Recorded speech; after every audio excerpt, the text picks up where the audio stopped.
Malungkot na balita mga kalagalag, pumanaw na si Baby Musang kaninang 1:15 ng hapon. Kaya medyo nalulungkot tayo mga kalagalag kaya hindi natin na-isave yung buhay ni Baby Musang sa pagkakaipit o pagkakadagan ng kanyang nanay kalugyo.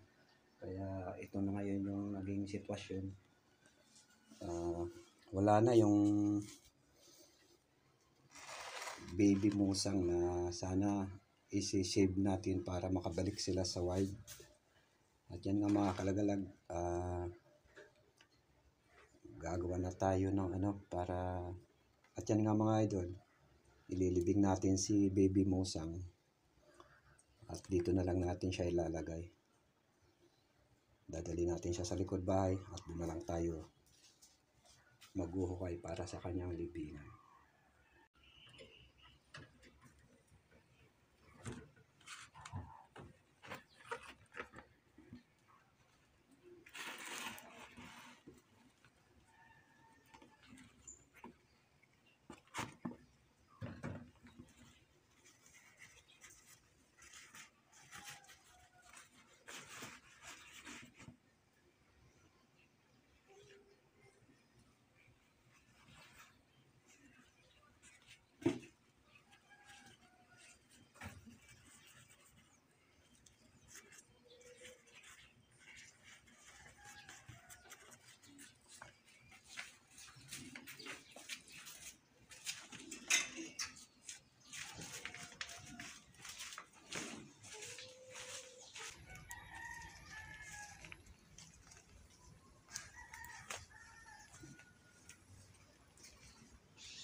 Bye Baby Musang.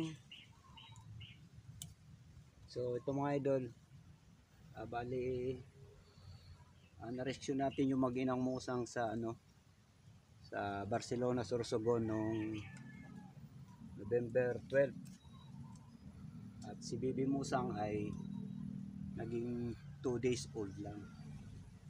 Kaya malungkot man nga yung pangyayari, aksidente siyang naipit.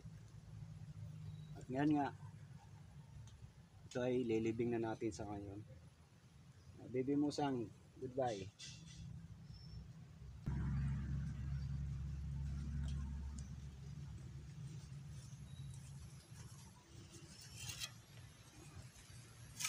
Yan na, umulan na.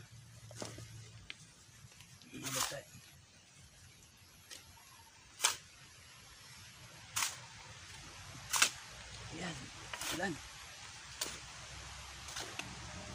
Malungkot yung langit.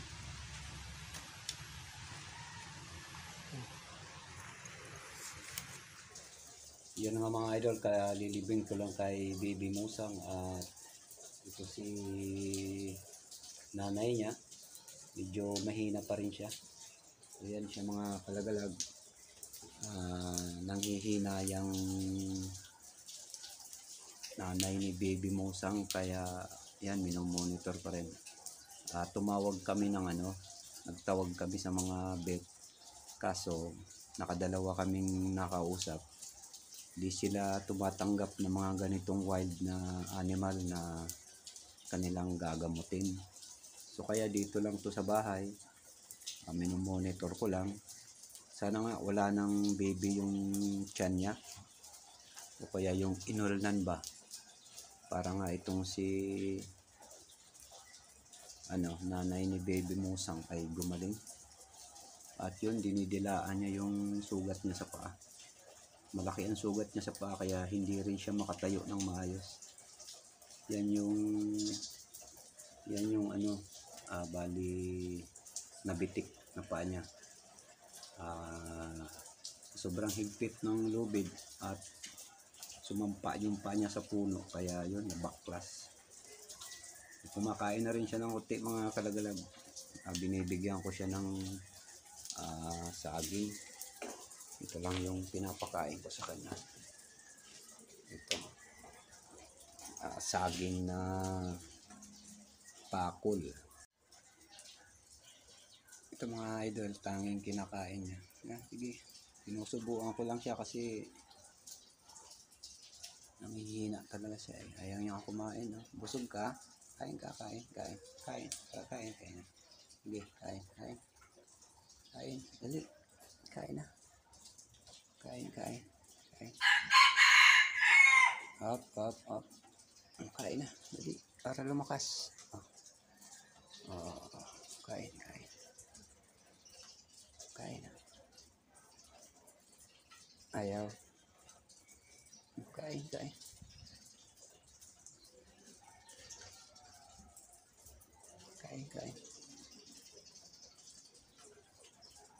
Kain.